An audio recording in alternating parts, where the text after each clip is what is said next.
de dégâts ce matin après ces tirs de missiles envoyés par l'Iran.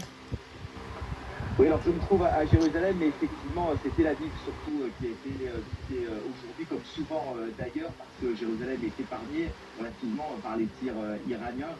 Donc à nouveau, c'est la capitale économique israélienne qui se retrouve sur les tirs avec beaucoup de dégâts que l'on voit, beaucoup de bâtiments complètement détruits ou complètement calcinés suite aux incendies qui se déclenchent. Également, la ville de Haïfa, dans le nord du pays, a été visée. Alors, les hôpitaux israéliens font état de plusieurs zones de blessés.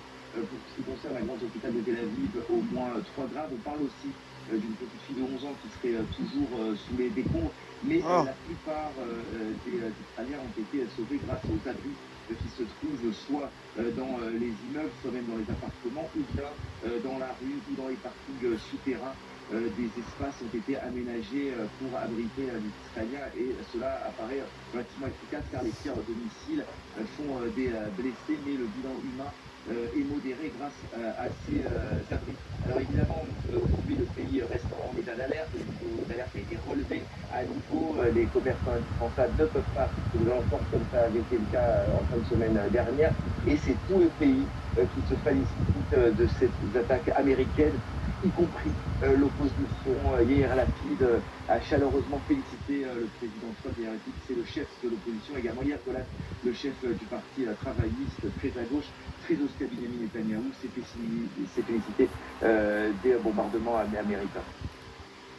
À Jérusalem, donc pour BFM TV, Olivier Ravanello, on parlait d'une vingtaine de missiles tirés par l'Iran contre Israël. On voit que manifestement plusieurs ont atteint directement le sol israélien, ils n'ont pas été interceptés par le dôme de fer, et ça peut peut-être s'expliquer par l'arsenal utilisé par l'Iran. Oui, la proportion de missiles iraniens qui a pu franchir cette protection du dôme de fer est beaucoup plus importante que ce qu'on a connu au début. Il y avait la première nuit et les 2 premières nuits à peu près 150 engins qui ont été tirés et 2 ou 3 qui ont réussi à passer au travers. Là, proportionnellement, c'est beaucoup plus. Ça laisse penser et ça confirme aussi un communiqué qui a été adressé par les autorités iraniennes qui ont précisé qu'ils avaient utilisé un missile à carburant à la fois solide et liquide. C'est assez étonnant, dans un communiqué officiel, qu'on fasse la fiche technique de ce qu'on a utilisé. C'est une manière assez claire d'envoyer un message et de dire voilà ce que nous sommes en train de tirer. Sous-entendu, on passe à la catégorie du dessus.